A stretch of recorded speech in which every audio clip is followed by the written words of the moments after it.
ಚೈತ್ರ ಕುಂದಾಪುರ ಅವರ ದಿಕ್ಸೂಚಿ ಮಾತುಗಳನ್ನು ಹೇಳಲು ನಾವು ಕಾತರರಾಗಿದ್ದೇವೆ. ತಮಗಿದು ದಿಕ್ಸೂಚಿಯ ಮಾತುಗಳಲ್ಲಿ ಚೈತ್ರ ಕುಂದಾಪುರ. ತಾಯಿ ಭಾರತೀಯ ಪಾದಕಮಲಗಳಿಗೆ ನನ್ನ ಹೃದಯ ಪುಷ್ಪವನ್ನು ಅರ್ಪಿಸ್ತಾ ದಿವ್ಯತ್ರಯರನ್ನ ಆ ಮನದಲ್ಲಿ ಸ್ಮರಿಸ್ತೇನೆ. ಕಾರ್ಯಕ್ರಮದಲ್ಲಿ ಹೆಣ್ಮಕ್ಳಿದ್ದಾರೆ, ಸೊ ಖುಷಿ ಆಗುತ್ತೆ. ಧಾರಾವಾಹಿ ಸಮಯ ಅಂತ ಅಂದ್ಕೊಳ್ತೇನೆ. 8:50 8:45 ಆಗ್ತಾ ಬಂದಿದ್ದನ್ನ 9 ಗಂಟೆಗೆ ಇನ್ನೇನು ಸ್ವಲ್ಪ ಹೊತ್ತಿನಲ್ಲಿ ಅವರ ಫೇವ್ರೆಟ್ ಧಾರಾವಾಹಿಗಳು ಶುರುವಾಗುತ್ತೆ. ಧಾರಾವಾಹಿಗಳನ್ನ ಬಿಟ್ಟು ಧಾರ್ಮಿಕ ಕಾರ್ಯಗಳಿಗೆ ಬಂದಿದ್ದಾರಲ್ಲ, ಸೊ ಆ ಹೆಣ್ಮಕ್ಳಿಗೆ ಒಂದು ಧನ್ಯವಾದವನ್ನ ನಾನು ಸಮರ್ಪಿಸ್ತೇನೆ. ಸಾರ್ವಜನಿಕ ಗಣೇಶೋತ್ಸವ ಅಂತಂದ್ರೆ ಅದು ಬಹಳ ಮುಖ್ಯವಾಗಿ ತಾಯಿ ಭಾರತಿಯನ್ನ ದಾಸ್ಯದ ಸಂಕೋಲೆಯಿಂದ ಮುಕ್ತಗೊಳಿಸುವಂತಹ ಕಾರಣಕ್ಕಾಗಿ ಹುಟ್ಟಿಕೊಂಡಂತಹದ್ದು. ಹಾಗಾಗಿ ಮೊದಲನೇದಾಗಿ ತಾಯಿ ಭಾರತಿಗೊಂದು ಜೈಕಾರವನ್ನು ಹಾಕಿ ಬಿಡಬೇಕು. ಯಾಕೆಂತಂದ್ರೆ ತಾಯಿ ಭಾರತಿ ಇವತ್ತು ಬ್ರಿಟಿಷರ ದಾಸ್ಯದಲ್ಲಿ ಇಲ್ಲ, ಅದಕ್ಕಿಂತ ದೊಡ್ಡ ಸಂಕಷ್ಟದಲ್ಲಿ ತಾಯಿ ಭಾರತಿ ಇದ್ದಾಳೆ. ಆ ದಾಸ್ಯದಿಂದ ವಿಮೋಚನೆ ಮಾಡಬೇಕು ಅಂತಂದ್ರೆ ಈ ಸಾರ್ವಜನಿಕ ಗಣೇಶೋತ್ಸವದಲ್ಲಿ ತಾಯಿ ಭಾರತಿಗೆ ಒಂದು ದೊಡ್ಡ ರಣಘೋಷವನ್ನು ಹಾಕಬೇಕಿದೆ. ಆ ರಣಘೋಷದ ಮುಖಾಂತರ ತಾಯಿ ಭಾರತೀಯ ಮಡಿಲಲ್ಲೇ ನಿಂತುಕೊಂಡು ತಾಯಿ ಭಾರತೀಯ ಗರ್ಭಕ್ಕೆ ಚೂರಿಯನ್ನ ಇರಿದಿರ್ತಕ್ಕಂತ ಕೆಲವು ದೇಶದ್ರೋಹಿ ಶಕ್ತಿಗಳಿಗೆ ಉತ್ತರವನ್ನು ಕೊಡಬೇಕಿದೆ. ದಯಮಾಡಿ ತಾವೆಲ್ಲರೂ 2 ಕೈಗಳನ್ನು ಎತ್ತಿ ಘೋಷಣೆಯನ್ನು ಹಾಕಬೇಕು. ಮೊಬೈಲ್ ಪರ್ಸ್ಗಳನ್ನು ಪಕ್ಕದಲ್ಲಿ ಇಟ್ಬೇಡಿ.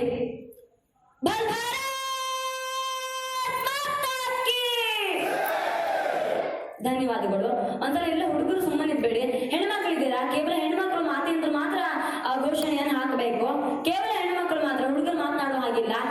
ತಾಯಂದ್ರು 2 ಕೈಗಳನ್ನು ಎತ್ತಿ ಘೋಷಣೆ ಹಾಕಬೇಕು. ಪುಟಾಣಿ ಹುಡುಗಿಯರಿಗೆ ಕೂಡ ಸೇರಿಸಿ ಹೇಳ್ತಾ ಇದ್ದಾನೆ.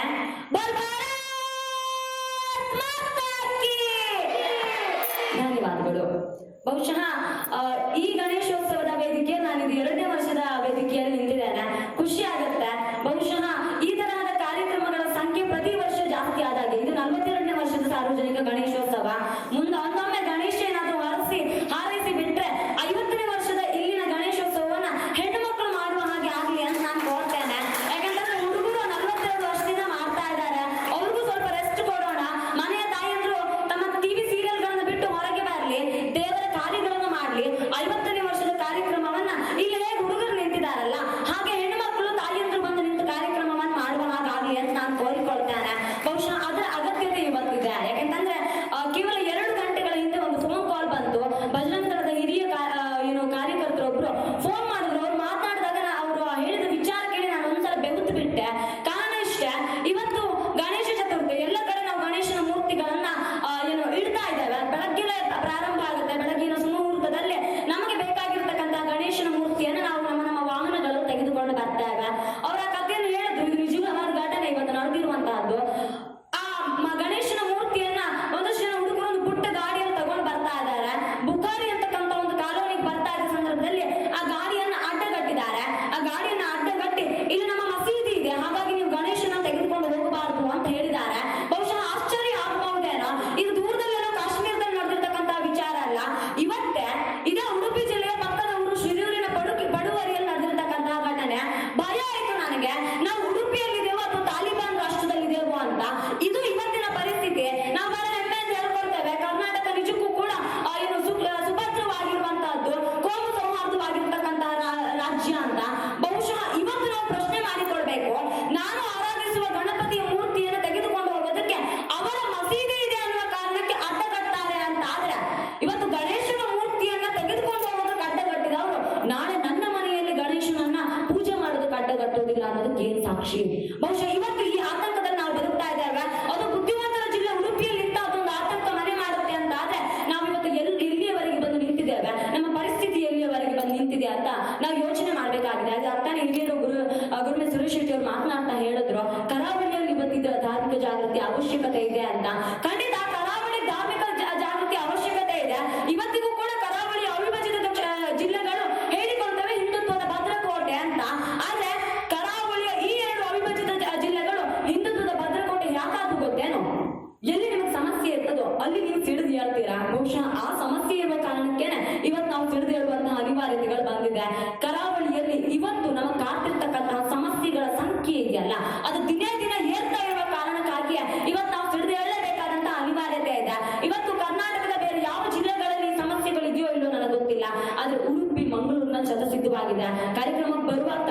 2 ಕಾರ್ಯಕ್ರಮಗಳನ್ನ ಮುಗಿಸ್ಕೊಂಡು ಬರ್ಬೇಕಾಯ್ತು. ಅದಕ್ಕಾಗಿ ನಾನು ಕ್ಷಮೆ ಯಾಚಿಸ್ತೇನೆ.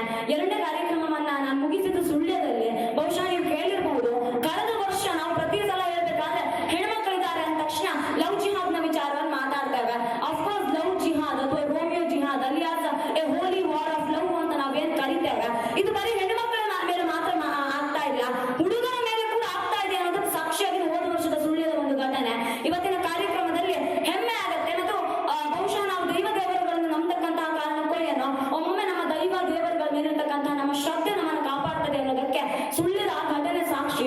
ಇವತ್ತಿನ ಕಾರ್ಯಕ್ರಮಕ್ಕೆ ಕಳೆದ ವರ್ಷ ಮಾತೃಧರ್ಮವನ್ನು ಬಿಟ್ಟು ಬೇರೆ ಧರ್ಮಕ್ಕೆ ಮತಾಂತರವಾಗಿ ಪುನಃ ಮಾತೃಧರ್ಮದ ಬಗ್ಗೆ ಅಧ್ಯಯನಗಳನ್ನ ಮಾಡಿ ಮತ್ತೆ ಮರಳಿ ಬಂದಂತಹ ಏನು ಹರೀಶ್ ಅಂತಕ್ಕಂತಹ ಯುವಕನಿಗೆ ಇವತ್ತು ಕಾರ್ಯಕ್ರಮದಲ್ಲಿ ಭೇಟಿಯಾಗುವಂತಹ ಸೌಭಾಗ್ಯ ಸಿಕ್ತು. ನಾವು ಯೋಚನೆ ಮಾಡ್ಬೇಕಾಗಿರುವಂತದ್ದು ಆ ಯುವಕರ ಬಗ್ಗೆ ಹೇಳುವಾಗ ಅವ್ರು ಹೇಳ್ತಾರೆ, ಮಾತೃಧರ್ಮದ ಬಗೆಗಿನ ಜಾಗೃತಿ ಮತ್ತು ಮಾತೃಧರ್ಮದ ಬಗೆಗಿನ ಮಾಹಿತಿ ಕಡಿಮೆಯಾದ ಕಾರಣಕ್ಕೆ ಆತ ಬೇರೆ ಧರ್ಮಕ್ಕೆ ಹೋದ, ಅಧ್ಯಯನಗಳನ್ನ ಮಾಡಿದ ನಂತರ ಮತ್ತೆ ಮಾತೃಧರ್ಮಕ್ಕೆ ಮರಳಿದಾನೆ ಅಂತ. ಬಹುಶಃ ನಾವು ಇವತ್ತು ಯೋಚನೆ ಮಾಡ್ಬೇಕು, ಮಾತೃಧರ್ಮದ ಕುರಿತಾಗಿ ನಮಗೆ ಎಷ್ಟರ ಮಟ್ಟಿಗಿನ ಜ್ಞಾನ, ಎಷ್ಟರ ಮಟ್ಟಿಗಿನ ಜಾಗೃತಿ ಇದೆ ಮತ್ತು ಅದು ಎಷ್ಟು ಅವಶ್ಯಕ ಅನ್ನುವಂತಹದ್ದು. ಆ ಹುಡುಗ ನಿಜಕ್ಕೂ ಎಣ್ಣೀರು ಹಾಕ್ತಾನೆ ಕಾರ್ಯಕ್ರಮದಲ್ಲಿ, ಆತನಿಗೆ ಅದನ್ನು ತಪ್ಪಿನ ಅರಿವಾಗಿದೆ. ಅದು ತಪ್ಪು ಅನ್ನೋದಕ್ಕಿಂತ ಇವತ್ತು ನಾವು ಮಾಡ್ತಿರ್ತಕ್ಕಂತಹ ಇಡೀ ಸಮಾಜ ಮಾಡ್ತಿರ್ತಕ್ಕಂತಹ ತಪ್ಪು ಅದು. ಎಲ್ಲ ಒಂದು ಕಡೆ ನಮ್ಮ ಮನೆಯ ಮಕ್ಕಳುಗಳು ತಪ್ಪು ಮಾಡಿದ್ರು ಅಂದ ತಕ್ಷಣ 2 ಏಟು ಹೊಡೆದು ಬುದ್ಧಿ ಹೇಳ್ತೇವೆ. ಆದ್ರೆ ಎಲ್ಲಾದ್ರೂ ಅಪ್ಪಿತಪ್ಪಿ ನನ್ನ ಮನೆಯ ಹೆಣ್ಣುಮಗಳೇನಾದ್ರೂ ಯಾರನ್ನಾದ್ರೂ ಕಟ್ಟಿಕೊಂಡು ಓಡಿ ಹೋದ್ರು ಅಂತ ಆದ್ರೆ ಅಕ್ಕಪಕ್ಕದ ಮನೆಯವರ ಮಾತುಗಳಿಗೆ ಕಿವಿ ಕೊಟ್ಟು ನನ್ನ ಮಗಳು ಸತ್ತೇ ಹೋಗ್ಲು ಅಂತ ತಲೆ ಮೇಲೆ ಒಂದು ಚೊಂಬು ನೀರು ಹಾಕಿಕೊಂಡು ನಾವು ಮಕ್ಕಳನ್ನು ಮರ್ತು ಬಿಡುವಂತ ಪರಿಸ್ಥಿತಿ ಇವತ್ತು ಹಿಂದೂ ಸಮಾಜದಲ್ಲಿದೆ.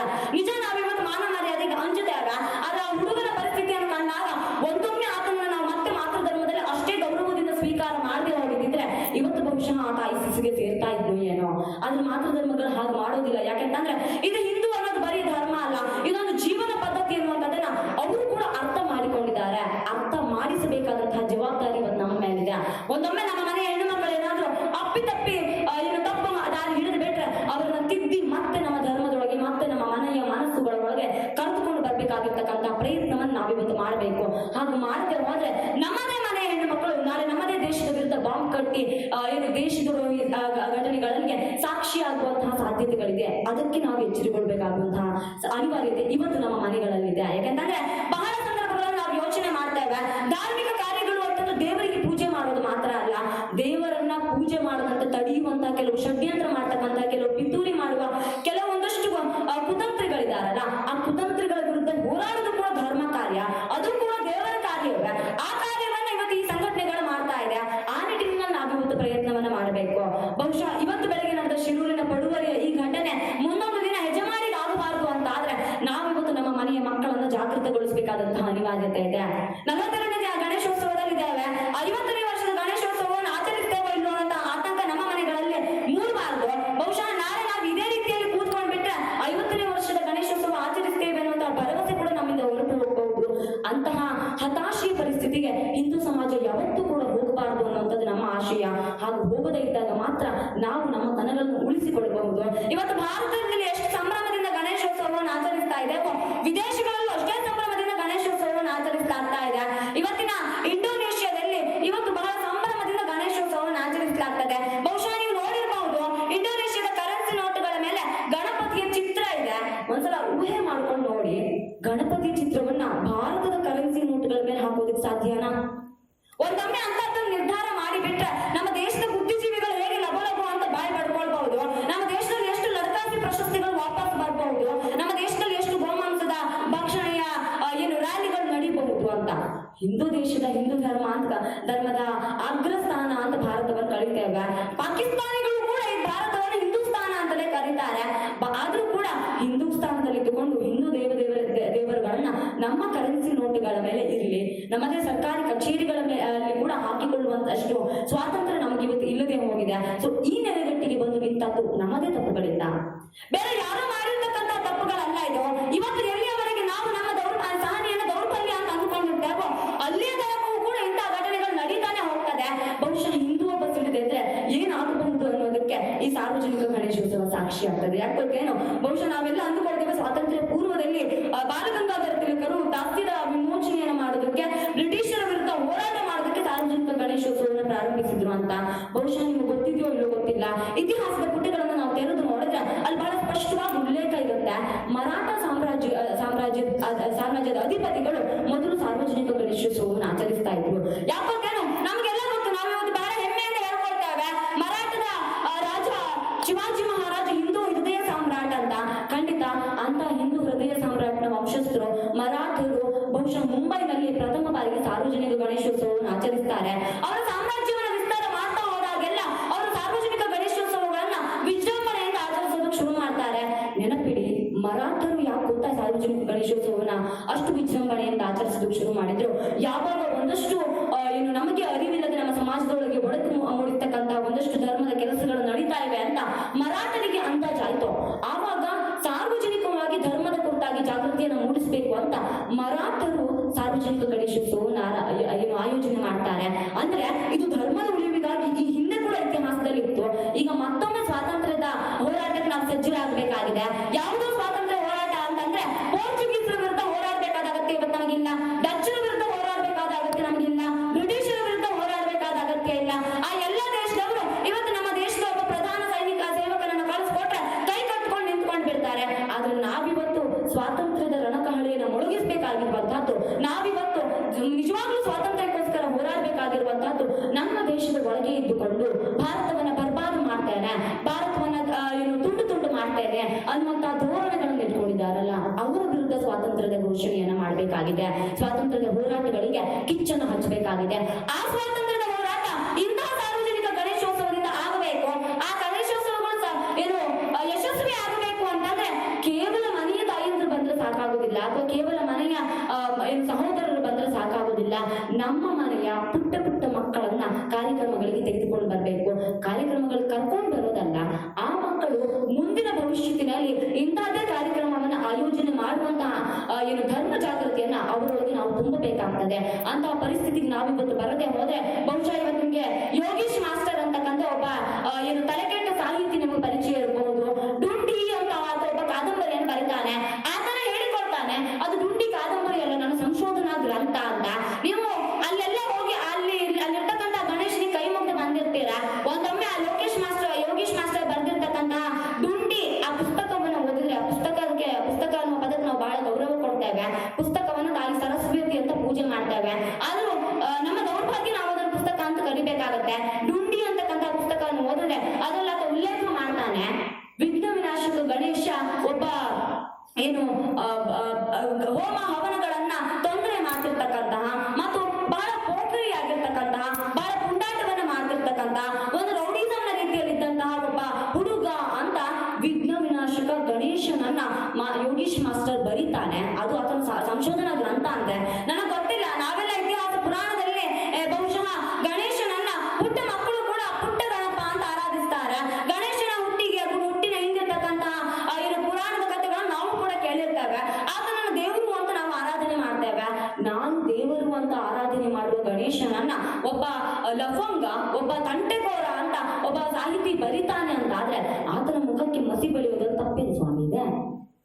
ಅದು ಹಾಗೆ ಬರೆದ್ರೆ ಮಾತ್ರ ನಾವು ಕೋಮುವಾದಿಗಳು ಅಂತ ಕರೆಸ್ಕೊಂಡು ಬಿಡ್ತೇವೆ ಅಂತ ಅದನ್ನು ಹಣೆ ಪಟ್ಟಿ ನಮ್ಮ ಮೇಲೆ ಕೊಡ್ಲಾಗಿದೆ. ಬಹುಶಃ ಆ ರೀತಿಯ ಕೋಮುವಾದಿಯ ಪಠ್ಯವನ್ನು ನಾವು ಪಡೆದುಕೊಂಡು ನನ್ನ ಧರ್ಮ ರಕ್ಷಣೆಯನ್ನು ಮಾಡೋದಕ್ಕೆ ನಾವು ಸಜ್ಜಾಗಿದ್ದೇವೆ ಅನ್ನೋದಾದ್ರೆ ಖಂಡಿತ ಅದು ನಮ್ಮ ಸೌಭಾಗ್ಯ ಅಂತಲೇ ಭಾವಿಸಬೇಕು. ಯಾಕೆಂತಂದ್ರೆ ಇವತ್ತು ಬಹುಶಃ ಎಲ್ಲ ಧರ್ಮಗಳ ಸೌಹಾರ್ದತೆಗಳನ್ನ ಮೀರಿ ನಿಲ್ತಕ್ಕಂಥ ಒಂದು ಹೋರಾಟ ಅಂತಿದ್ರೆ ಅದು ಇಂತಹ ಸಂಘಟನೆಗಳ ಹೋರಾಟ. ಆ ಹೋರಾಟದ ಹಿಂದಿರ್ತಕ್ಕಂಥ ಶಕ್ತಿಗಳು ಕೂಡ ಇಂತಹದೇ ಯುವಕರು, ಇಂತಹದೇ ಕಾರ್ಯಕರ್ತರು. ಈ ಕಾರ್ಯಕರ್ತನ ಉಳಿಸಿಕೊಳ್ತಕ್ಕಂತಹ ಪ್ರಯತ್ನವನ್ನು ನಾವಿವತ್ತು ಮಾಡಬೇಕಾಗಿದೆ. ಬಹುಶಃ ಉಡುಪಿಯಂತಹ ಬುದ್ಧಿವಂತರ ಜಿಲ್ಲೆಯಲ್ಲಿ ನಾವಿದ್ದೇವೆ.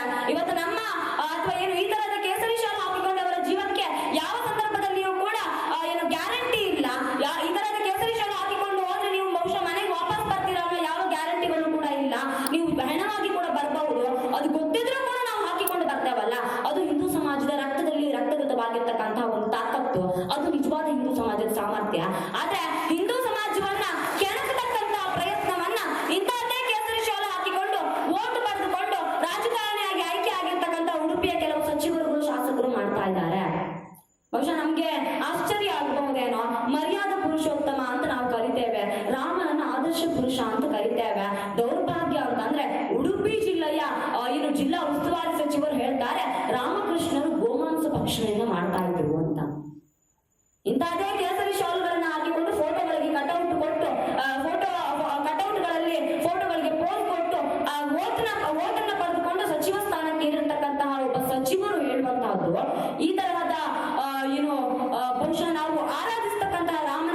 ಮಾತನಾಡುವಂತಹ ಸಂದರ್ಭದಲ್ಲಿ ರಾಮಕೃಷ್ಣರು ಗೋಮಾಂಸ ಭಕ್ಷಣೆಯನ್ನ ಮಾಡ್ತಾ ಇದ್ರು. ಈ ಕುರಿತು ಚರ್ಚೆ ಆಗಲಿ ಅಂತ ನಾನು ಏನು ಜಿಲ್ಲಾ ಉಸ್ತುವಾರಿ ಸಚಿವರಿಗೆ ಚಾಲೆಂಜ್ ಮಾಡ್ತೇನೆ. ತಾಕತ್ತಿದ್ರೆ ರಾಮಕೃಷ್ಣರು ಎಲ್ಲಿ ರಾಮಾಯಣ ಮಹಾಭಾರತದಲ್ಲಿ ಗೋಮಾಂಸ ಭಕ್ಷಣೆ ಮಾಡಿರುವಂತಹದ್ದು ಉಲ್ಲೇಖ ಇದೆ, ಅದನ್ನ ನೀವು ಸಾಬೀತುಪಡಿಸಬೇಕು. ಒಂದೊಮ್ಮೆ ಸಾಬೀತುಪಡಿಸೋದಕ್ಕೆ ಸಾಧ್ಯವಾಗಲಿಲ್ಲ ಅಂತ ಆದ್ರೆ ಸಮಸ್ತ ಹಿಂದೂ ಸಮಾಜದ ಕ್ಷಮೆಯನ್ನು ನೀವು ಯಾಚಿಸಬೇಕು ಅಂತ. ಯಾಕಂತೇನು ನಮ್ಮ ಜಿಲ್ಲಾ ಉಸ್ತುವಾರಿ ಸಚಿವರಿಗೆ ರಾಮಕೃಷ್ಣರ ಬಗ್ಗೆ ಮಾತನಾಡುವ ತಾಕತ್ತಿದೆ, ಆದ್ರೆ ಮೊಹಮ್ಮದ್ ಪೈಗಂಬರರ ಬಗ್ಗೆಯೋ ಜೀಸಸ್ನ ಬಗ್ಗೆಯೂ ಮಾತನಾಡುವ ತಾಕತ್ತಿಲ್ಲ. ಇದು ಇವತ್ತು ನಮ್ಮ ದೌರ್ಭಾಗ್ಯ ಆಗಿದೆ. ಬಹುಶಃ ಈ ತರಹದ ದೌರ್ಭಾಗ್ಯಗಳನ್ನ ನಾವು ಮೀರಿ ನಿಂತಾಗ ಮಾತ್ರ ನಮ್ಮ ಸಮಸ್ತ ಹಿಂದೂ ಸಮಾಜವನ್ನು ನಾವು ಕಟ್ಟೋದಕ್ಕೆ ಸಾಧ್ಯವಾಗ್ತದೆ. ಇವತ್ತು ಏನು ಬಹುಶಃ ಧರ್ಮದ ಯುದ್ಧ ಅಂತೆಲ್ಲ ಬಂದಾಗ ನಾವು ಖಂಡಿತ ಇವತ್ತು ಅದನ್ನು ಯುದ್ಧ ಅಂತಲೇ ಕರಿಬೇಕಾದಂತಹ ಅನಿವಾರ್ಯತೆಯಲ್ಲಿದ್ದೇವೆ. ಧಾರ್ಮಿಕ ಯುದ್ಧಗಳನ್ನ ನಮ್ಮ ಪದ್ಧತಿಯಾಗಿ ನಾವು ಸ್ವೀಕರಿಸಿದ್ದೇವೆ. ಹಾಗಾಗಿ ನಾನು ಹೇಳ್ತೇನೆ, ನಾನು ಆಗ್ತಾನೆ ಹೇಳಿದೆ ಲವ್ ಜಿಹಾದ್ ಅನ್ನುವಂತಹದ್ದು ಬಹುಶಃ ಕರಾವಳಿಗಳಲ್ಲಿ ವ್ಯಾಪಕವಾಗಿ ಏನು ವಿಸ್ತಾರವಾಗಿ ಹರಡ್ತಿರ್ತಕ್ಕಂತಹ ದೊಡ್ಡ ಕ್ಯಾನ್ಸರ್ ಕಾಯಿಲೆ ಅಂತಂದ್ರೆ ತಪ್ಪಾಗ್ಲಿಕ್ಕಿಲ್ವೇನೋ. ಯಾಕೊತ್ತಾ, ಇವತ್ತು ನಮ್ಮ ಹೆಣ್ಮಕ್ಳು ಏನಾದ್ರು ಒಂದು ಮೊಬೈಲ್ ಶಾಪ್ಗೆ ಕರೆನ್ಸಿ ಹಾಕೋದಕ್ಕೆ ಅಂತ ಏನಾದ್ರು ಹೋದ್ರು ಅಂತಂದ್ರೆ ಖಂಡಿತ ರೀಚಾರ್ಜ್ ಮಾಡಿ ವಾಪಸ್ ಬರ್ತಾರೆ. ಈ ಹಿಂದೆ ಬ್ರಹ್ಮಾವರದಲ್ಲಿ ಏನು ಸಿಕ್ಕಿಬಿದ್ದಂತ ಒಬ್ಬ ಯುವಕ ಕೊಟ್ಟಂತ ಒಂದಷ್ಟು ಸ್ಫೋಟಕ ಮಾಹಿತಿಗಳನ್ನ ನೀವು ಕಲೆ ಹಾಕ್ತೀರಾ ಅಂತ ಆದ್ರೆ ಆತ ಒಂದು ಹೇಳಿಕೆಯನ್ನು ಕೊಡ್ತಾನೆ, ನಾನು ಒಂದು ಫೋನ್ ನಂಬರ್ಗೆ 500 ರೂಪಾಯಿನ ಮೊಬೈಲ್ ಶಾಪ್ ನವರಿಗೆ ಕೊಡ್ತಾ ಇದ್ದೆ. ಅಂದ್ರೆ ನಾವು ರೀಚಾರ್ಜ್ ಮಾಡಿಸೋದಕ್ಕೆ ಬರ್ತಕ್ಕಂತಹ ನಂಬರ್ಗಳನ್ನ ಪಡ್ಕೊಳ್ಳೋದಕ್ಕೋಸ್ಕರ 500 ರೂಪಾಯಿಗಳನ್ನ ಕೊಟ್ಟರೆ ಸಾಕಾಗತ್ತೆ. ಅವ್ರು ನಮ್ಮ ಇಡೀ ಹೆಣ್ಣು ಮಕ್ಕಳ ಭವಿಷ್ಯವೇ ಸಿಕ್ಕಿಬಿಡತ್ತೆ. 500 ರೂಪಾಯಿಗೆ ನನ್ನ ಮನೆಯ ಹೆಣ್ಣು ಮಕ್ಕಳ ಭವಿಷ್ಯವನ್ನು ನಾವು ಬಲಿ ಕೊಡ್ತಾ ಇದ್ದಾರೆ. ಬಹುಶಃ ಇದರಿಂದ ಜಾಗೃತರಾಗಬೇಕಾಗಿದೆ.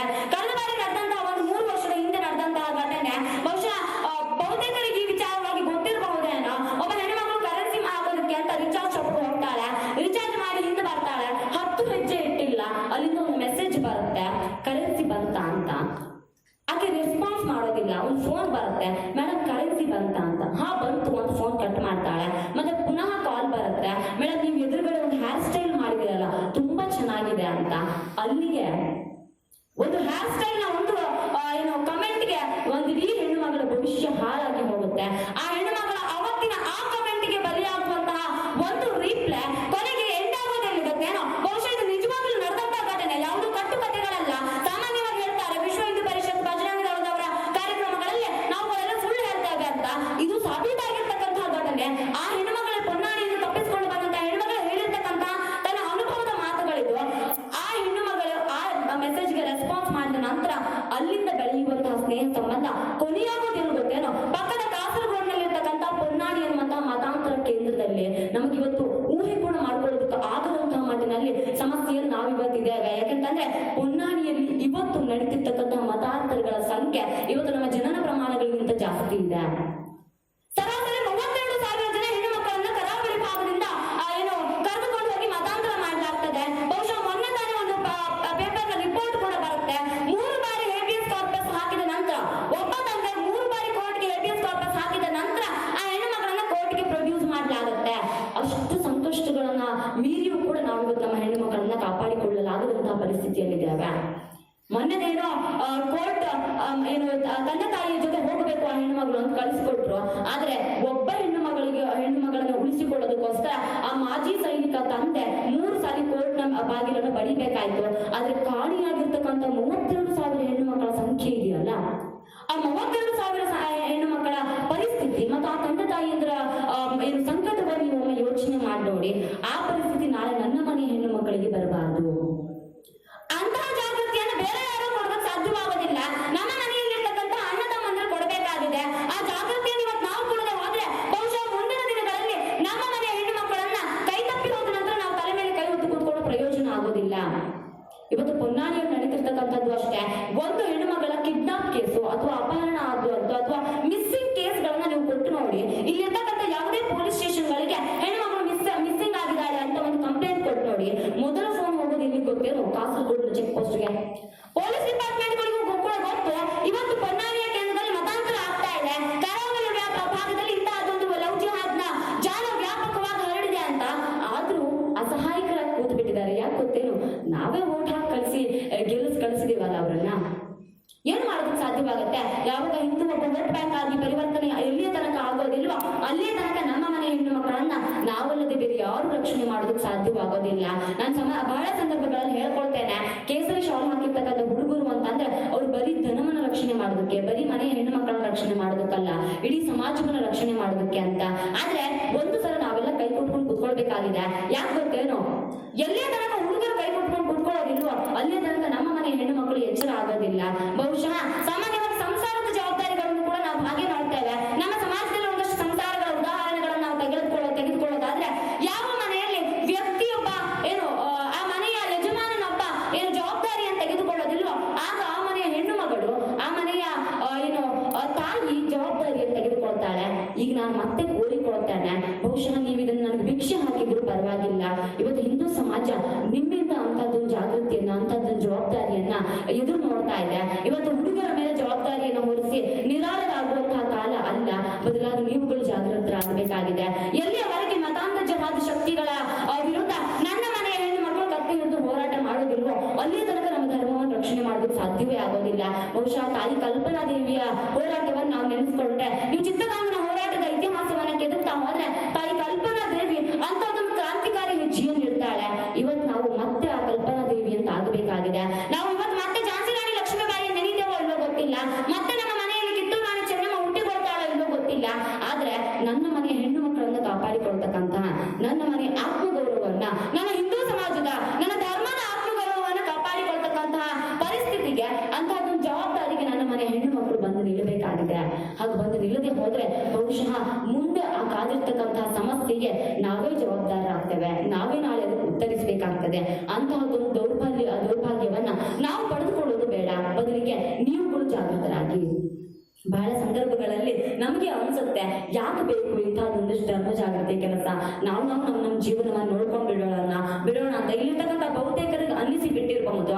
ಆದ್ರೆ ಒಂದು ಕ್ಷಣ ಯೋಚನೆ ಮಾಡಿ ನೋಡಿ, ಅವತ್ತು ಜೀಜಾಬಾಯಿ ಕೂಡ ಹಾಗೆ ಯೋಚನೆ ಮಾಡಿದ್ರೆ, ಅವತ್ತು ಶಿವಾಜಿ ಕೂಡ ಹಾಗೆ ಯೋಚನೆ ಮಾಡಿದ್ರೆ, ಅವತ್ತು ಭಾರತದ ಈ ಭಾರತೀಯ ಮೌಲ್ಯಗಳನ್ನು ಕಾಪಾಡಿಕೊಳ್ಳೋದಕ್ಕೋಸ್ಕರ ಇರ್ತಕ್ಕಂಥ ಬಹುತೇಕ ಹಿಂದೂ ರಾಜ್ಯಗಳು ಕೂಡ ಹಾಗೇನೆ ಯೋಚನೆ ಮಾಡಿಬಿಟ್ಟಿದ್ರೆ, ಇವತ್ತು ನಾವು ಇಲ್ಲಿ ನಿಂತ್ಕೊಂಡು ಸಾರ್ವಜನಿಕ ಗಣೇಶೋತ್ಸವವನ್ನು ಆಚರಿಸೋದಕ್ಕೆ ಸಾಧ್ಯವಾಗ್ತಾ ಇತ್ತಾ? ಇಲ್ವಲ್ಲ. ಬಹುಶಃ ಅಂತಹದ್ದೊಂದು ಜವಾಬ್ದಾರಿಯನ್ನ ನಾವೆಲ್ಲರೂ ಹೊರಬೇಕಾಗಿದೆ. ಇವತ್ತು ನಾವು ಬರದೆ ಹೋದ್ರೆ ಮುಂದೆ ಬೇರೆ ಯಾರು ಬರೋದೇ ಇಲ್ಲ ಅನ್ನುವಂತಹ ನಿಲುವಿನ ಪರಿಸ್ಥಿತಿಗಳು ನಿರ್ಮಾಣ ಆಗಿದೆ. ಹಾಗಾಗಿ ಆ ಪರಿಸ್ಥಿತಿಯಿಂದ ನಾವು ಹೊರಗಡೆ ಬರಬೇಕು. ಹಾಗೆ ಹೊರಗಡೆ ಬರಬೇಕು ಅಂತಂದ್ರೆ ಬೇರೆ ಯಾರು ಬರ್ತಾರೆ ಅಂತ ಕಾದು ಕೂತರೆ ಸಾಕಾಗೋದಿಲ್ಲ. ನಾವು ಮೊದಲ ಹೆಜ್ಜೆಯನ್ನು ಇಡಬೇಕು. ಬಹುಶಃ ತಾಯಿಯೊಬ್ಬರು ಮನೆಯ ಮಕ್ಕಳಿಗೆ, ಪುಟ್ಟ ಮಕ್ಕಳಿಗೆ ಹೇಳಿಕೊಡ್ತಾಳೆ, ನೀನು ಇಂಥದ್ದೇ ಕೆಲಸ ಮಾಡಬೇಕು, ನೀನು ಹೀಗೆ ಆಗಬೇಕು, ನೀನು ನನ್ನ ಮಗ, ನೀನು ಇಷ್ಟು ದೊಡ್ಡ ವ್ಯಕ್ತಿಯಾಗಿ ಬೆಳಿಬೇಕು ಅಂತ. ಬಹುಶಃ ಇನ್ನು ಮುಂದಿನ ತಾಯಿಯಂದ್ರು ಬಹುತೇಕರು ಹೇಳಿಕೊಡ್ಬೇಕಾಗಿದೆ. ಅಲ್ಲೊಂದು ಸಮಸ್ಯೆ ಇದೆ, ಆ ಸಮಸ್ಯೆಯನ್ನ ಇಡೀ ದೇಶದ ಸಮಸ್ಯೆಯಾಗಿ ಜನ ಭಾವಿಸಿದ್ದಾರೆ. ಅದನ್ನ ನಿರ್ಮೂಲನೆ ನಿಮ್ಮಿಂದಲೇ ಮಾಡಬೇಕು ಅಂತ ತಾಯಿಯೊಬ್ಬರು ತನ್ನ ಪುಟ್ಟ ಮಗುವಿಗೆ ಹೇಳಿಕೊಡ್ಬೇಕಾಗಿದೆ. ಇವತ್ತು ನಾವು ಸಂಗೊಳ್ಳಿ ರಾಯಣ್ಣನ ಕಥೆಗಳನ್ನು ಕೇಳೋದಿಲ್ಲ, ಅಥವಾ ಸುಭಾಷ್ ಚಂದ್ರ ಬೋಸ್ರ ಕಥೆಗಳನ್ನು ಕೇಳೋದಿಲ್ಲ, ಭಗತ್ ಸಿಂಗರ ಕಥೆಗಳನ್ನು ಕೇಳೋದಿಲ್ಲ. ಬೇಡ, ಬಿಟ್ಟುಬಿಡಿ, ಆ ಕಥೆಗಳನ್ನು ಕೇಳದೇ ಇದ್ರೆ ಅಷ್ಟೇ ಹೋಯ್ತು. ಆದ್ರೆ ನಮ್ಮ ಮಕ್ಕಳು ನಾಳೆ ಒಂದು ಕ್ರಾಂತಿಯ ಕಥೆಯಾಗಿ ಬದಲಾಗಬೇಕು. ಆ ಕ್ರಾಂತಿಯ ಕಥೆಯಾಗಿ ಬದಲಾಯಿಸುವಂತಹ ಪ್ರಯತ್ನವನ್ನು ನಾವಿವತ್ತು ಮಾಡಬೇಕು. ಬಹುಶಃ ಆ ನೆಲೆಗಟ್ಟಿನಲ್ಲಿ ಪ್ರಯತ್ನಗಳನ್ನ ನಾವು ಮುಂದುವರಿಸ್ತಾನೆ ಇರ್ಬೇಕಾಗ್ತದೆ. ಒಂದೊಮ್ಮೆ ನಾವು ಮುಂದುವರಿಸದೆ ಹೋದ್ರೆ ನಾಳೆ ಇವತ್ತಿಷ್ಟು ಜನ ಇದ್ದೀರಾ, ಮುಂದಿನ ವರ್ಷದ ಗಣೇಶೋತ್ಸವಕ್ಕೆ ಇಷ್ಟು ಜನರನ್ನು ಕೂಡ ನಾವು ಬರೋದಕ್ಕೆ ಆಗದೇ ಇರಬಹುದು. ಅಥವಾ ಏನು ಗಣೇಶ ಚತುರ್ಥಿಯ ಸಂದರ್ಭಗಳಲ್ಲಿ ಸೆಕ್ಷನ್ಗಳು ಜಾರಿ ಆದ್ರೂ ಕೂಡ ಆಶ್ಚರ್ಯ ಇಲ್ಲ, ಬಹುತೇಕ ಕಡೆ ಅಂತದೊಂದು ಆಗ್ತಾ ಇದೆ. ಬಹುಶಃ ನೀವು ಬಿಜಾಪುರದ ಪರಿಸ್ಥಿತಿಯನ್ನ ನೋಡಿದ್ರೆ ಬನಾಯಂಗೆ ರಾಮ ಮಂದಿರ ಅಂತಕ್ಕಂತಹ ಒಂದು ಹಾಡು ಇದೆ. ನಾವೆಲ್ಲರೂ ನಮ್ಮ ಸ್ವಾಭಿಮಾನದ ಸಂಕೇತ ಅಂತ ಪರಿಗಣಿಸ್ತೇವೆ. ಬನಾಯಂಗೆ ರಾಮ ಮಂದಿರ, ಕಟ್ತೇವೆ ರಾಮ ಮಂದಿರ ಅನ್ನುವಂತ ಇದೊಂದು ಹಾಡು ಬಹುತೇಕ ಪ್ರತಿಯೊಬ್ಬ ಹಿಂದೂ ಯುವಕನ, ಹಿಂದೂ ಸಂಘಟಕನ ಆರಾಧ್ಯ ಗೀತೆ ಆಗಿರಬಹುದು. ಮತ್ತೆ ನಾವು ನಮ್ಮ ಆತ್ಮಗೌರವದ ಪ್ರತಿಷ್ಠೆಯಾಗಿ ಪರಿಗಣಿಸ್ತೇವೆ. ಬಿಜಾಪುರದ ಜಿಲ್ಲಾಧಿಕಾರಿಗಳು ಹೇಳ್ತಾರೆ, ನೀವು ಗಣೇಶ ಚತುರ್ಥಿ ಶೋಭಾಯಾತ್ರೆಗೆ ಬನಾಯಂಗೆ ರಾಮ ಮಂದಿರ ಹಾಡನ್ನ ಹಾಕುವ ಹಾಗಿಲ್ಲ. ಅರೆ ಸ್ವಾಮಿ, ನಾವು ಎಲ್ಲಿದ್ದೇವೆ ಇವತ್ತು ಅನ್ನುವಂತ ಆಶ್ಚರ್ಯ ನಮ್ಮನ್ನೇ ಕಾಡುತ್ತೆ. ಒಂದು ಕಡೆ ಗಣೇಶನ ಮೂರ್ತಿಗಳನ್ನು ತೆಗೆದುಕೊಂಡು ಹೋಗುವ ಹಾಗಿಲ್ಲ, ಇನ್ನೊಂದು ಕಡೆ ಬನಾಯಂಗೆ ರಾಮ ಮಂದಿರ ಅನ್ನುವಂತ ಹಾಡನ್ನ ಹಾಕುವ ಹಾಗಿಲ್ಲ. ನನ್ನ ದೇವರ ಆರಾಧನೆಗೆ ಯಾವ ಹಾಡು ಹಾಕಬೇಕು, ಯಾವ ಹಾಡು ಬಿಡಬೇಕು ಅನ್ನುವಂಥದ್ದನ್ನ ಇವ್ರುಗಳು ನಿರ್ಧಾರ ಮಾಡೋದಾದ್ರೆ ನಾವು ಯಾಕೆ ಸ್ವಾಮಿ ಹಾಗಾದ್ರೆ? ಬಹುಶಃ ಹಿಂದೂ ಸಮಾಜ ಇವತ್ತು ಇಂಥದ್ದೊಂದು ಪರಿಸ್ಥಿತಿಯಲ್ಲಿದೆ. ಆದ್ರೆ ಅವ್ರಿಗೆ ನಾವು ಸ್ಪಷ್ಟ ಸಂದೇಶವನ್ನು ಕೊಡಬೇಕಿದೆ.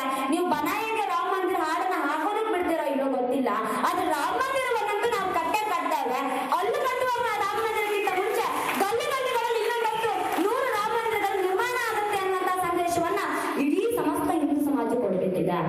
ಆ ಸಮಾಜದ ಸಂದೇಶ ಎಲ್ಲಿಯವರೆಗೆ ಮುಟ್ಟಬೇಕು ಅಂತಂದ್ರೆ ಅಲ್ಲೆಲ್ಲೋ ಕೂತ್ಕೊಂಡು ದೇವರುಗಳ ಅವಹೇಳನ ಮಾಡೋದ್ರ ಮುಖಾಂತರವೇ ಪ್ರಶಸ್ತಿಯನ್ನು ಕೂರಿಸಿಕೊಳ್ತಾ ಇದ್ದಾರಲ್ಲ, ಅಥವಾ ನಮ್ಮದೇ ದೇವರ ಹೆಸರುಗಳನ್ನು ಇಟ್ಟುಕೊಂಡು ಕೂಡ ನಮ್ಮ ದೇವರುಗಳನ್ನು ಅವಹೇಳನ ಮಾಡ್ತಾ ಇದ್ದಾರಲ್ಲ, ಅಂತವರನ್ನು ನಾವು ಪ್ರಶ್ನಿಸುವಂತ ನಿಟ್ಟಿನಲ್ಲಿ ಪ್ರಯತ್ನವನ್ನು ಮಾಡಬೇಕಾಗಿದೆ. ಬಹುಶಃ ಮಂಗಳೂರು ವಿಶ್ವವಿದ್ಯಾಲಯದಲ್ಲಿ ಕಲಿತಿರ್ತಕ್ಕಂತಹ ವಿದ್ಯಾರ್ಥಿಗಳು ಇಲ್ಲಿದ್ದಾರೆ ಅಂತ ಅಂದುಕೊಳ್ತೇನೆ. ಬಹುತೇಕ ಮಂಗಳೂರು ವಿಶ್ವವಿದ್ಯಾಲಯದ ಇತ್ತೀಚಿನ ಒಂದು ವಿವಾದವನ್ನ ನೀವೆಲ್ಲರೂ ಗಮನಿಸಿರ್ತೀರಾ. ಬಹುಶಃ ಆ ಮಂಗಳೂರು ವಿಶ್ವವಿದ್ಯಾಲಯದಲ್ಲಿ ಒಂದು ಪಠ್ಯದಲ್ಲಿ ಒಂದು ತರಗತಿ ಒಂದು ಪಠ್ಯವನ್ನು ಜೋಡಿಸಲಾಗಿತ್ತು. ಅದನ್ನ ಬಹಳ ದೊಡ್ಡ ವಿರೋಧದ ನಂತರ ಹಿಂತೆಗೆದುಕೊಂಡ್ರು. ಆ ಪಠ್ಯದ ಹೆಸರು ಗೊತ್ತೇನು? ಯುದ್ಧ ಒಂದು ಉದ್ಯಮ ಅಂತ. ಆಶ್ಚರ್ಯ ಆಗುತ್ತೆ. ಇವತ್ತು ನಮ್ಮ ದೇಶವನ್ನು ಕಾಯ್ತಕ್ಕಂತ ಸೈನಿಕನನ್ನ ನಾವು ದೇವರ ರೀತಿ ಪೂಜಿಸ್ತೇವೆ, ಅಷ್ಟೇ ಹೆಮ್ಮೆಯಿಂದ ಆರಾಧಿಸ್ತೇವೆ. ಅಂತಹದೊಂದು ಸೈನಿಕನಿಗೆ ಗೌರವವನ್ನು ಕೊಡ್ತಕ್ಕಂತ ಈ ನಾಡಿನಲ್ಲಿ ಯುದ್ಧ ಒಂದು ಉದ್ಯಮ ಅಂತಕ್ಕಂಥ ಪಾಠವನ್ನ ನಮ್ಮ ಮಕ್ಕಳಿಗೆ ಕಲಿಸ್ತಾರೆ ಅಂತ ಆದ್ರೆ ಎಲ್ಲಿಯವರೆಗೆ ಬಂದಿದೆ ನಮ್ಮ ಶಿಕ್ಷಣ ಪದ್ಧತಿ? ಬಹುಶಃ ಈ ನಿಟ್ಟಿನ ಪ್ರಯತ್ನಗಳನ್ನು ನಾವು ಮಾಡಬೇಕಾಗಿದೆ. ಅಂತಹದೊಂದು ಎಚ್ಚರಿಕೆಯ ಕರೆಗಂಟೆಗಳನ್ನು ಮತ್ತು ಇಂತಹ ಸಮಾಜದ ಹೊರಗಿರ್ತಕ್ಕಂಥ ಒಂದಷ್ಟು ಏನು ಬುದ್ಧಿಜೀವಿಗಳ ಒಂದು ಷಡ್ಯಂತ್ರ ಇದೆ, ಅವರುಗಳು ನಮ್ಮ ಸಮಾಜದೊಳಗೆ ಒಂದಷ್ಟು ಇಂಜೆಕ್ಟ್ ಮಾಡ್ತಾ ಇದ್ದಾರಲ್ಲ, ದೇಶ ವಿರೋಧಿ ಮತ್ತು ಧರ್ಮ ವಿರೋಧಿ ವಿಚಾರಗಳನ್ನ ಆ ಇಂಜೆಕ್ಟ್ ಮಾಡ್ತಿರ್ತಕ್ಕಂಥ ವಿಚಾರದ ವಿರುದ್ಧ ನಾವೆಲ್ಲ ಎದ್ದು ಬಿಡದೆ ಹೋದ್ರೆ ಬಹುಶಃ ಮುಂದೊಂದು ದಿನ ಯುದ್ಧ ಒಂದು ಉದ್ಯಮ ಅನ್ನುವಂಥ ಪಾಠವನ್ನು ಓದೋದಿಲ್ಲ, ನಾವೇ ಬರಿಬೇಕಾದಂತಹ ಪರಿಸ್ಥಿತಿ ಬರಬಹುದು. ಬಹುಶಃ ಯುದ್ಧ ಅಂತ ಅಂದ ತಕ್ಷಣ ನಮಗೆಲ್ಲ ನೆನಪಾಗುವುದು ಭಾರತ ಪಾಕಿಸ್ತಾನ ಮತ್ತು ಚೀನಾದ ಯುದ್ಧಗಳು ಮಾತ್ರ. ಖಂಡಿತ ಭಾರತದ ಇತಿಹಾಸ ಯಾವತ್ತಿಗೂ ಮರೆಯದಂತಹ ಯುದ್ಧ ಅದು. ಆದ್ರೆ ಇವತ್ತು ನಮಗೆ ಬೇಕಾಗಿರುವಂತದ್ದು ಬಂದೂಕನ್ನ ಹಿಡಿದುಕೊಂಡು ಮಾಡ್ತಕ್ಕಂತಹ ಯುದ್ಧಗಳಲ್ಲ, ಬದಲಿಗೆ ಜಾಗೃತಿ ಮುಖಾಂತರ ಮಾಡ್ತಕ್ಕಂತಹ ಯುದ್ಧ. ಆ ಯುದ್ಧಕ್ಕೆ ನಾವು ಸನ್ನದ್ಧರಾಗದೆ ಹೋದ್ರೆ ಬಹುಶಃ ಮುಂದಿನ ದಿನಗಳಲ್ಲಿ ನಮಗೆ ಸಿಗ್ತಕ್ಕಂತಹ ಒಂದಷ್ಟು ಸವಾಲುಗಳಿದೆಯಲ್ಲ, ಅದಕ್ಕೆ ನಾವು ಉತ್ತರ ಕೊಡೋದಕ್ಕೆ ಶಕ್ತರೇ ಆಗೋದಿಲ್ಲ. ಆ ಶಕ್ತಿಯನ್ನು ನಾವು ಮೊದಲು ಹೊಂದಿಕೊಳ್ಳಿಸ್ಕೊಳ್ಬೇಕಾಗಿದೆ.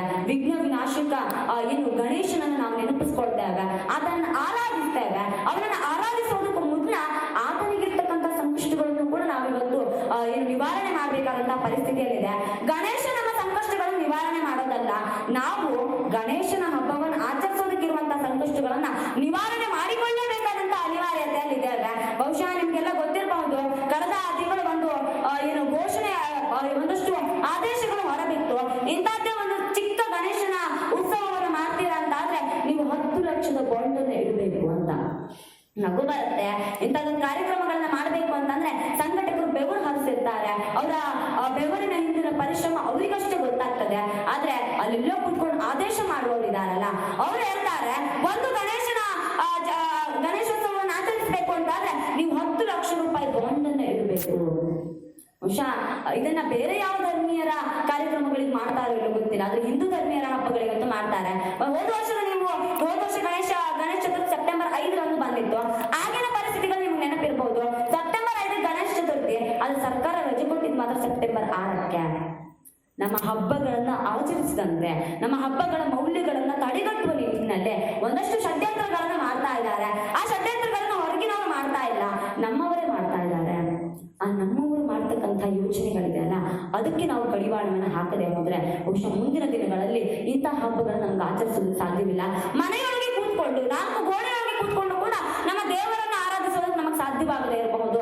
ಈಗಾಗಲೇ ಹೇಳಲಾಗ್ತಾ ಇದೆ, ಕುಕ್ಕೆ ಸುಬ್ರಹ್ಮಣ್ಯದಲ್ಲಿ ಬೆಳಗ್ಗೆ ಭಜನೆ ಮಾಡ್ತಾರೆ, ಅದು ನಮಗೆ ತೊಂದರೆ ಆಗುತ್ತೆ ಅನ್ನುವಂತಹ ಒಂದಷ್ಟು ಮನವಿಗಳನ್ನ ಸರ್ಕಾರಕ್ಕೆ ಒಂದಷ್ಟು ಮಂದಿ ಕೊಟ್ಟು ಬಿಟ್ಟಿದ್ದಾರೆ. ಬಹುಶಃ ಇದು ಮುಂದುವರೆದ್ರೆ ಗಣೇಶ ಚತುರ್ಥಿ ಬಿಟ್ಟು ಬಿಡಿ, ನಮ್ಮ ಮನೆಯಲ್ಲಿ ನಾವು ದೇವರಿಗೆ ಆರತಿ ಬೆಳಗೋದಕ್ಕೆ ಕೂಡ ಭಯ ಪಡಬೇಕಾದಂತಹ ಪರಿಸ್ಥಿತಿ ಬರಬಹುದು.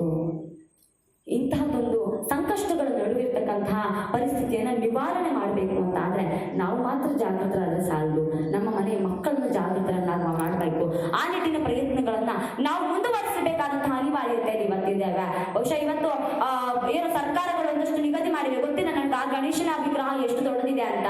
ಇವತ್ತು ನಮ್ಮ ಸರ್ಕಾರಗಳು ನಿಗದಿ ಮಾಡಿದೆ, ಇಂತಿಷ್ಟೇ ಎತ್ತರದ ಗಣೇಶನ ನೀವು ಪೂಜೆ ಮಾಡಬೇಕು, ಸಾರ್ವಜನಿಕ ಗಣೇಶೋತ್ಸವಕ್ಕೆ ಇಂತಿಷ್ಟೇ ಎತ್ತರದ ಗಣೇಶನ ಮೂರ್ತಿಯನ್ನು ನೀವು ಇಡಬೇಕು, ಇಂತಿಷ್ಟೇ ಜನ ಬರಬೇಕು, ಇಂತಿಷ್ಟು ಜನಕ್ಕಿಂತ ಜಾಸ್ತಿ ಆದ್ರೆ ನೀವು ಫೈನ್ ಕಟ್ಟಬೇಕು ಅಂತಕ್ಕಂಥ ಒಂದಷ್ಟು ಸೂಚನೆಗಳನ್ನು ಕೊಡಲಾಗಿದೆ. ಅದ್ರಲ್ಲಿ ಮತ್ತೊಂದು ಸೂಚನೆ ಏನ್ ಗೊತ್ತಾ, ಬಹಳ ಗಂಭೀರವಾಗಿ ಯೋಚನೆ ಮಾಡ್ಬೇಕಾಗಿರ್ತಕ್ಕಂಥ ಸೂಚನೆ ಅದು. ಧಾರ್ಮಿಕ ಪ್ರಾರ್ಥನಾಲಯಗಳು ಇರುವಂತಹ ಜಾಗದಲ್ಲಿ ನೀವು ಶೋಭಾಯಾತ್ರೆ ಹೋಗುವ ಹಾಗೆ ಇಲ್ಲ ಅಂತ ನನ್ನ ರಾಜ್ಯದ ದೊರೆಗಳು ನಮಗೆ ಆದೇಶ ಮಾಡ್ತಾರೆ ಅನ್ನೋದಾದ್ರೆ, ಬಹುಶಃ ದೇವಸ್ಥಾನಗಳಿರ್ತಕ್ಕಂತಹ ಜಾಗದಲ್ಲಿ ಅನ್ಯಮತೀಯರ ಶೋಭಾಯಾತ್ರೆಗಳಿಗೆ ಇಂತಹದ್ದೇ ರಿಸ್ಟ್ರಿಕ್ಷನ್ ಹಾಕ್ತಕ್ಕಂತಹ ತಾಕತ್ತು ನಮ್ಮ ಸರ್ಕಾರಗಳಿಗೆ ಇವತ್ತಿದೆಯಾ ಅಂತ ಪ್ರಶ್ನೆಯನ್ನು ನಾವಿವತ್ತು ಮಾಡದೆ ಹೋದ್ರೆ ಮುಂದಿನ ದಿನದಲ್ಲಿ ನಮ್ಮನ್ನ ನೀವು ಯಾಕೆ ದೇವರನ್ನು ಪೂಜೆ ಮಾಡ್ತೀರಾ ಅನ್ನೋ ಪ್ರಶ್ನೆಯನ್ನು ಅವರು ಕೇಳಬಹುದು. ಆ ಪ್ರಶ್ನೆಯನ್ನು ಮಾಡಿದ ಹಾಗೆ ನಾವಿವತ್ತು ಎಚ್ಚೆತ್ತುಕೊಳ್ಬೇಕಾಗಿದೆ. ಬಹುಶಃ ಆ ಎಚ್ಚರಿಕೆಯ ನಾವು ಇವತ್ತು ಈ ವೇದಿಕೆಯನ್ನು ಕೊಡಬೇಕಾಗಿದೆ. ಆ ವೇದಿಕೆಯಿಂದ ಕೊಡುವಂತಹ ವಿಚಾರಗಳಿದೆಯಲ್ಲ ಅದಷ್ಟು ಸುಲಭದಲ್ಲ. ಇವತ್ತು ನಾವು ಬಹಳ ಸುಲಭದಲ್ಲಿ ಹೇಳಿಕೊಂಡು ಬಿಡ್ತೇವೆ ನಮಗೆ ಇವತ್ತು ಹಿಂದೂ ಧರ್ಮ ಜಾಗೃತವಾಗಬೇಕು, ಹಿಂದೂ ಧರ್ಮದ ಕೈಂಕರ್ಯಗಳಲ್ಲಿ ನಾವೆಲ್ಲರೂ ಕೂಡ ತೊಡಗಿಸಿಕೊಳ್ಬೇಕು ಅಂತ. ಆದ್ರೆ ಹಾಗೆ ತೊಡಗಿಸಿಕೊಂಡವರಿಗೆ ಎಷ್ಟು ರಕ್ಷಣೆ ಇದೆ? ಹಾಗೆ ತೊಡಗಿಸಿಕೊಂಡವರ ಜೀವಕ್ಕೆ ಯಾರು ರಕ್ಷಣೆಯನ್ನು ಕೊಡಬಲ್ಲರು ಅಂತ ಯೋಚನೆ ಮಾಡಿದ್ರೆ ಯಾರು ಬರೋದಿಲ್ಲ. ಆದ್ರೆ ನಾನು ಕೇಳುವಂತದ್ದು, ಯಾರು ಬರ್ತಾರೆ ಅಂತ ಕಾಯುವ ಅಗತ್ಯ ಕೂಡ ಇಲ್ಲ. ಯಾರೋ ಬರ್ತಾರೆ ಅನ್ನುವಂತಹ ಕಾಯುವ ನೆಲಗಟ್ಟಿನ ಯೋಚನೆಗಳು ನಮ್ಮಲ್ಲಿ ಇವತ್ತು ಮೂಡಬೇಕಾದ ಅಗತ್ಯ ಇಲ್ಲ. ಯಾಕಂತಂದ್ರೆ ಹಿಂದೂ ಧರ್ಮದ ರಕ್ಷಣೆಯನ್ನು ಮಾಡ್ತಕ್ಕಂಥದ್ದು ನನ್ನ ಆದ್ಯ ಕರ್ತವ್ಯ. ಹಿಂದೂ ಧರ್ಮದ ರಕ್ಷಣೆ ನನ್ನ ಬದ್ಧ ಹಕ್ಕು ಆಗಬೇಕು. ಅದನ್ನ ರಕ್ಷಣೆ ಮಾಡುವಂತಹ ಜವಾಬ್ದಾರಿ ನನ್ನ ಮೇಲಿದೆ. ಅದಕ್ಕೆ ನಾನು ಯಾರಿಂದಲೂ ಕೂಡ ಪ್ರತಿಫಲಾಪೇಕ್ಷೆಯನ್ನು ಬಯಸೋದಿಲ್ಲ. ಬಹುಶಃ ಇವತ್ತಿನ ಈ ಕಾರ್ಯಕ್ರಮದ ಸಂಘಟಕರು ಮತ್ತು ಹಿಂದೂ ಸಂಘಟನೆ ಕಾರ್ಯಕರ್ತರು ಕೂಡ ಇವತ್ತು ಬದುಕ್ತಾ ಇರುವಂತದ್ದು ಅಂತದೇ ನೆಲಗಟ್ಟಿನಲ್ಲಿ. ನನಗೆ ಇವತ್ತು ಯಾವುದೇ ರೀತಿಯ ಪ್ರತಿಫಲಾಪೇಕ್ಷೆ ಇಲ್ಲ. ನಾನು ನನ್ನ ಧರ್ಮವನ್ನ ನನ್ನದೇ ಜಾಗೃತಿಗೋಸ್ಕರ ನನ್ನ ಕರ್ತವ್ಯ ಅಂತ ಮಾಡ್ತಾ ಇದ್ದೇನೆ. ಹಾಗಾಗಿ ನನಗೆ ಯಾರಿಗೂ ಕೂಡ ಪ್ರತಿಫಲಾಪೇಕ್ಷೆಯನ್ನು ಇಟ್ಟುಕೊಂಡು ನನ್ನ ಧರ್ಮದ ಕಾರ್ಯ ಮಾಡೋದಿಲ್ಲ ಅಂತ ಅಂತಹ ಕಾರ್ಯಕರ್ತರು ನಾವು ನಿಜಕ್ಕೂ ಇವತ್ತು ರುಣಿಗಳಾಗಿರ್ಬೇಕು. ಇವತ್ತೆಲ್ಲ ನಾವು ಹೆಮ್ಮೆಯಿಂದ ಅಪ್ಲಿಕೇಶನ್ ಫಾರ್ಮ್ ನಲ್ಲಾದ್ರೂ ಹಿಂದೂ ಅಂತ ಫಿಲ್ಅಪ್ ಮಾಡ್ತಾ ಇದ್ದೇವೆ ಅಂತ ಆದ್ರೆ ಅದಕ್ಕೆ ಕಾರಣ ಇಂತಹ ಕಾರ್ಯಕರ್ತರು. ಅಂತಹ ಕಾರ್ಯಕರ್ತರನ್ನು ಉಳಿಸಿಕೊಳ್ತಕ್ಕಂಥ ಪ್ರಯತ್ನವನ್ನು ನಾವು ಮಾಡಲೇಬೇಕಾಗಿದೆ.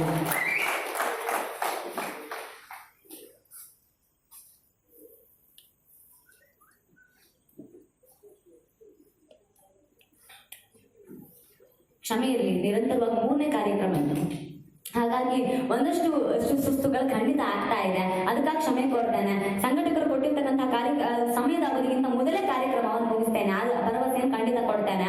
ಬಹುಶಃ ಇವತ್ತು ನಮ್ಮ ಧರ್ಮದಲ್ಲಿರ್ತಕ್ಕಂತಹ ಸವಾಲುಗಳಿಗೆ ಬೇರೆ ಯಾರು ಉತ್ತರ ಕೊಡ್ತಾರೆ ಅನ್ನುವಂತಹ ಕಾಯುವಿಕೆಯಲ್ಲಿ ನಾವು ನಿಂತು ಬಿಟ್ರೆ ಇವತ್ತು ನಮ್ಮ ಮನೆಯ ಹೆಣ್ಣು ಮಕ್ಕಳನ್ನ ನಾವೇ ಕಾಯೋದಕ್ಕೆ ಸಾಧ್ಯವಾಗದೇ ಇರಬಹುದು. ನಾನು ಪ್ರತಿ ಕಾರ್ಯಕ್ರಮಗಳಲ್ಲಿ ಹೇಳ್ತೇನೆ, ರಕ್ಷಾಬಂಧನ ಬಂದಂತಹ ಸಂದರ್ಭದಲ್ಲಿ ನಿಮ್ಮ ಮನೆಯ ಸಹೋದರಿಯರಿಗೆ 100 ರೂಪಾಯೋ 200 ರೂಪಾಯೋ ಚಾಕ್ಲೇಟ್ ಗಳನ್ನು ಕೊಡಬೇಡಿ. ಅದರ ಬದಲಾಗಿ ರಕ್ಷೆಯನ್ನು ಕಟ್ಟಿರ್ತಕ್ಕಂತಹ ಸಹೋದರಿಯರಿಗೆ ನಿನ್ನ ರಕ್ಷಣೆ ಮಾಡೋದು ನನ್ನನ್ನು ಕರಿಬೇಡ, ಬದಲಾಗಿ ನಿನ್ನ ರಕ್ಷಣೆ ನೀನೇ ಮಾಡ್ಕೋ ಅನ್ನುವಂತಹ ನೆಲೆಗಟ್ಟಿನಲ್ಲಿ ಉಡುಗೊರೆಯಾಗಿ ತಲವಾರನ್ನು ಕತ್ತಿಯನ್ನು ಕೊಟ್ಟು ಕಳಿಸಬೇಡಿ. ವಾಪಸ್ ಬರ್ತಕ್ಕಂತಹ ಸಂದರ್ಭದಲ್ಲಿ ನನ್ನ ಮನೆಯ ಹೆಣ್ಣುಮಕ್ಕಳು ಜಿಹಾದಿ ಶಕ್ತಿಗಳಿಗೆ ಅದರಿಂದಲೇ ಉತ್ತರ ಕೊಡ್ತಕ್ಕಂತಹ ಸಾಮರ್ಥ್ಯವನ್ನ ಎದುರಿಸಬೇಕಾಗಿದೆ. ನಾವು ನಮ್ಮ ತಾಯಂದಿರಿಗೆ ಹೇಳ್ಕೊಡ್ಬೇಕಾಗಿದೆ. ನಮ್ಮ ತಾಯಂದಿರು ಸಾಮಾನ್ಯವಾಗಿ ಕಾಲೇಜ್ಗಳಿಗೆ ಹೋಗ್ತಕ್ಕಂಥ ಮಕ್ಕಳಿಗೆ ಹೇಳ್ತಾರೆ, ತಲೆ ತಗ್ಗಿಸ್ಕೊಂಡು ಹೋಗು, ತಲೆ ತಗ್ಗಿಸ್ಕೊಂಡು ವಾಪಸ್ ಬಾ ಅಂತ.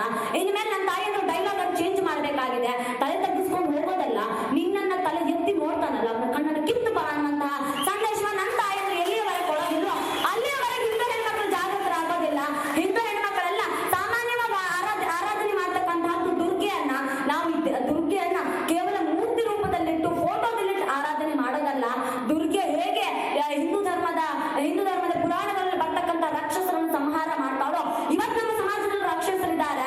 ಅವರನ್ನ ಸಂಹಾರ ಮಾಡೋದಕ್ಕೆ ನಿಮಗೆ ತ್ರಿಶೂಲಗಳು ಬೇಕಾಗಿಲ್ಲ. ನಿಮ್ಮ ಕೈ ಸಾಕು, ನಿಮ್ಮ ಕಣ್ಣು ಸಾಕು, ನಿಮ್ಮ ಉತ್ತರ ಸಾಕು. ಆದ್ರೆ ಆ ತ್ರಿಶೂಲ ನಿಮ್ಮ ಮನಸ್ಸಿನಲ್ಲಿ ಇರಬೇಕಾಗಿದೆ. ಯಾವಾಗ ಒಬ್ಬ ಜಿಹಾದಿ ಭಯೋತ್ಪಾದಕ ಹಿಂದೂ ಹೆಣ್ಮಕ್ಕಳ ಮೇಲೆ ಕಣ್ಣು ಹಾಕ್ತಾನೋ, ಯಾವಾಗ ಒಬ್ಬ ಜಿಹಾದಿ ಭಯೋತ್ಪಾದಕರ ಜಾಲ ಹಿಂದೂ ಹೆಣ್ಮಕ್ಕಳ ಮೇಲೆ ಬಲೆ ಬೀಸುತ್ತೋ ಆಗ ಅವರಿಗೆ ಉತ್ತರ ಕೊಡೋದಕ್ಕೆ ಸಂಘಟನೆಯ ಈ ಕಾರ್ಯಕರ್ತರನ್ನು ನಾವು ಕರೆಯೋದಲ್ಲ, ಬದಲಿಗೆ ನಾವೇ ಅವರಿಗೆ ಉತ್ತರವಾಗಿ ನಿಲ್ಲಬೇಕಾದಂತಹ ಅನಿವಾರ್ಯತೆ ಇದೆ. ಆ ನಿಟ್ಟಿನಲ್ಲಿ ಉತ್ತರವನ್ನು ಕೊಡಬೇಕಾದಂತಹ ಪರಿಸ್ಥಿತಿಗೆ ನನ್ನ ಹೆಣ್ಮಕ್ಳು ಬರಬೇಕು ಅಂತ ಆದ್ರೆ ನನ್ನ ಮನೆಯ ತಾಯಿಯಂದ್ರು ಆ ಹೆಣ್ಮಕ್ಳಿಗೆ ಆ ಸ್ಥೈರ್ಯವಂತ ಉಂಟಾಯ್ತು. ನಾವಿವತ್ತು ಅಣ್ಣ ತಮ್ಮಂದ್ರು ಬರ್ತಾರೆ ಅಂತ ಕಾಯೋದಲ್ಲ. ಅದು ಒಂದ್ ಸ್ವಲ್ಪ ಲೇಟ್ ಆದ್ರು ಅಥವಾ ಬೇರೆ ಯಾರೋ ಒಬ್ಬ ರೋಡ್ ರೋಮಿಯೋ ಕಮೆಂಟ್ ಹಾಕದ ಅಂದ ತಕ್ಷಣ ಅಣ್ಣನಿಗೆ ಫೋನ್ ಮಾಡೋದಲ್ಲ. ತಾಕತ್ತು ನಿಮ್ಮ ಒಳಗೇನೆ ಇದೆ. ಯಾಕೆಂತಂದ್ರೆ ಆ ಅಣ್ಣನ ಹೆತ್ತವಳು ನಿಮ್ಮದೇ ತಾಯಿ, ನಿಮಗೂ ಕೂಡ ನಿಮ್ಮದೇ ತಾಯಿ ಗರ್ಭದಿಂದಲೇ ಜನ್ಮ ಬಂದಿದೆ. ಹಾಗಾಗಿ ಅಂತಹ ಪೋಲಿಗರಿಗೆ ಅದೇ ರೀತಿಯಲ್ಲಿ ಉತ್ತರ ಕೊಡ್ತಕ್ಕಂತಹ ನಿಮ್ಮ ಅಣ್ಣನ ಸ್ಥಾನದಲ್ಲಿ ನಿಂತು ಉತ್ತರ ಕೊಡ್ತಕ್ಕಂತಹ ತಾಕತ್ತು ನಿಮ್ಮ ಮನಸ್ಸಿನೊಳಗಿದೆ. ಆದ್ರೆ ಮನಸ್ಸಿನೊಳಗಿರ್ತಕ್ಕಂತಹ ಭಯದ ಪರದೆಯನ್ನು ಸರಿಸಿ ನೀವು ದುರ್ಗಿಯರಾಗಬೇಕು. ನೀವು ದುರ್ಗಿಯರಾಗದ ಹೊರತು ಹಿಂದೂ ಸಮಾಜ ಎಚ್ಚೆತ್ತುಕೊಳ್ಳೋದಿಲ್ಲ. ದುರ್ಗೆಯ ಅವತಾರ ಮತ್ತೆ ಈ ಕಲಿಯುಗದಲ್ಲಿ ಆಗಬೇಕು ಅನ್ನುವ ಕಾರಣಕ್ಕೇನೆ ಆತ್ಮಗಳಲ್ಲಿ ಭಗವಂತನನ್ನು ನಿಲ್ಲಿಸಲಾಗಿದೆ. ಆತ್ಮಗಳಲ್ಲಿ ನಿಮ್ಮ ಒಳಗೆ ಭಗವಂತ ಇದ್ದಾನೆ. ಆ ಭಗವಂತನ ಸುತ್ತ ಒಂದು ಕಪ್ಪು ಪೊರೆ ಮುಚ್ಚಿಕೊಂಡು ಬಿಟ್ಟಿದೆ. ಅದು ಮೌಢ್ಯ, ಅದು ಭಯ ಅಂತಕ್ಕಂಥ ಪೊರೆ. ಆ ಪೊರೆಯನ್ನ ಕಳಚಿಬಿಡಿ. ನಿಮ್ಮ ಒಳಗಡೆ ಇರ್ತಕ್ಕಂತಹ ದೇವರು ಜಾಗೃತನಾಗಲಿ. ನೀವೇ ದೇವರಾಗುವಂತಹ ಪ್ರಯತ್ನವನ್ನ ಮಾಡಿ. ಆ ಪ್ರಯತ್ನದಿಂದಷ್ಟೇ ಹಿಂದೂ ಧರ್ಮ ಉಳಿಯೋದಕ್ಕೆ ಸಾಧ್ಯವಾಗುತ್ತೆ. ಆ ಪ್ರಯತ್ನದಿಂದಷ್ಟೇ ಒಂದು ಇಡೀ ಸಮಾಜವನ್ನ ನಾವು ಕಟ್ಟೋದಕ್ಕೆ ಸಾಧ್ಯವಾಗುತ್ತೆ. ಅಂತ ಕಟ್ಟುವಿಕೆಗೆ ಎಲ್ಲರೂ ಕೂಡ ಸಿದ್ಧರಾಗೋಣ ಅಂತ ಹೇಳ್ತಾ ನನ್ನ ಮಾತುಗಳಿಗೆ ಪೂರ್ಣ ವಿರಾಮವನ್ನು ಇರ್ತೇನೆ. ದಯವಿಟ್ಟು ಕ್ಷಮಿಸಬೇಕು. ಇನ್ನೊಂದು ಕಾರ್ಯಕ್ರಮಕ್ಕೆ ತುರ್ತಾಗಿ ನಾನು ಹೋಗ್ಲೇಬೇಕಾಗಿದೆ. ಆ ಕಾರಣಕ್ಕೆ ಬೇಗನೆ ಮುಗಿಸ್ತಾ ಇದ್ದೇನೆ. ಸಂಘಟಕರು ಕೊಟ್ಟಂತ ಸಮಯಕ್ಕಿಂತ ಬೇಗನೆ ಮುಗಿಸ್ತಾ ಇದ್ದೇನೆ. ಆ ಕಾರಣಕ್ಕೆ ಕ್ಷಮೆಯನ್ನು ಯಾಚಿಸ್ತೇನೆ. ಬಹುಶಃ ನನ್ನ ಊರಿನ ಧರ್ಮದ ಜಾಗೃತಿ ಆಗಬೇಕು ಅನ್ನೋದಾದ್ರೆ ನನ್ನ ಊರಿನ ಆ ರಣಕಳಿಗಳು ನೀವೆಲ್ಲರೂ ಆಗ್ಲಿ ಅನ್ನೋದು ಆಶಯ ನನ್ನದು. ಆ ದೃಷ್ಟಿಯಲ್ಲಿ ಮತ್ತೊಮ್ಮೆ ನಿಮ್ಮನ್ನೆಲ್ಲರೂ ಕೂಡ ಕೋರಿಕೊಳ್ತಾರೆ. ಕೊನೆದಾಗಿ ಇನ್ನೊಮ್ಮೆ ಘೋಷಣೆ ಹಾಕ್ಬಿಡೋಣ. ತಾಯಿ ಭಾರತಿಗೆ ನಾವು ಒಂದು ಧೈರ್ಯವನ್ನು ತುಂಬಬೇಕಾಗಿದೆ. ತಾಯಿ ಭಾರತಿಯನ್ನ ದುರ್ಗೆ ಮಾಡಬೇಕಾಗಿದೆ. ತಾಯಿ ಭಾರತಿಗೆ ಒಂದು ಅಚಲವಾದ ವಿಶ್ವಾಸವನ್ನು ತುಂಬಬೇಕಾಗಿದೆ. ಆ ಅಚಲ ವಿಶ್ವಾಸ ನಿಮ್ಮ ಘೋಷಣೆಗಳಲ್ಲಿ ಮೊಳಗಲಿ ಅಂತ ನಾನು ಆಶಿಸ್ತೇನೆ. ಒಂದ್ಸಲ ಎರಡು ಕೈಗಳನ್ನ ಎತ್ತಿ ಘೋಷಣೆ ಹಾಕ್ಬಿಡೋಣ. ಧನ್ಯವಾದಗಳು.